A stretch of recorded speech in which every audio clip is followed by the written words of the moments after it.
आज के वीडियो में हम कंस्ट्रक्टर के बारे में डिस्कस करने वाले हैं। तो कंस्ट्रक्टर एक ऐसा टर्म है जिसका काम है ऑब्जेक्ट को इनिशियलाइज करने का, और जब हम क्लास के ऑब्जेक्ट को क्रिएट करते हैं तभी हमारा कंस्ट्रक्टर है वो कॉल हो जाता है। तो आइए एक सिंपल सा कंस्ट्रक्टर बना के देखते हैं। तो उसके लिए हमें यहाँ पे एक क्लास बनाना होगा जिसका नाम दे देंगे हम पे माई क्लास। उसके बाद हम उसके अंदर पहले तो उसको एक्सेस दे देंगे पब्लिक देने के बाद हम उसके अंदर एक कंस्ट्रक्टर बनाएंगे। अब माई क्लास का अपने क्लास का जो नाम होगा और कंस्ट्रक्टर का जो नाम होगा वो होता है हमेशा सेम। तो हमें यहाँ पे एक कंस्ट्रक्टर क्रिएट करने के लिए सबसे पहले हमारा जो क्लास का नाम रहेगा हम उसी को लिख देंगे।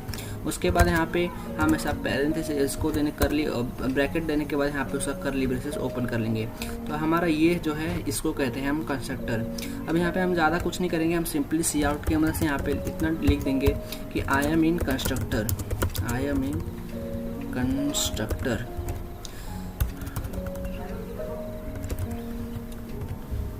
अब इतना लिखने के बाद हम सिंपली यहाँ पे सेमीकोलन कर लेके उसके बाद इंट मेन के अंदर अब हम यहाँ पे आ जाएंगे और हम अपनी इस क्लास का ऑब्जेक्ट क्रिएट करेंगे जिसका नाम हम यहाँ पे देंगे माई क्लास। उसका हम यहाँ पे ऑब्जेक्ट कर देंगे OBJ। अब हमने यहाँ पे जैसे ही माई क्लास का एक ऑब्जेक्ट क्रिएट किया, हमारा जो कंस्ट्रक्टर है वो यहाँ पे ऑटोमेटिकली कॉल हो जाएगा। तो आइए अब इसका आउटपुट चेक करते हैं कि हमें आउटपुट में क्या डिस्प्ले हो रहा है। जैसे कि हमने कोड को रन किया, हमें देखने को मिल रहा है आई एम इन कंस्ट्रक्टर। यही काम होता है कंस्ट्रक्टर का कि कंस्ट्रक्टर हम जब भी इनिशियलाइज करते हैं और अपने माई क्लास के अंदर ऑब्जेक्ट क्रिएट करेंगे तो ऑटोमेटिकली हमारा जो कंस्ट्रक्टर है वो कॉल हो जाता है, और कंस्ट्रक्टर का नेम और क्लास का नेम हमेशा सेम होता है।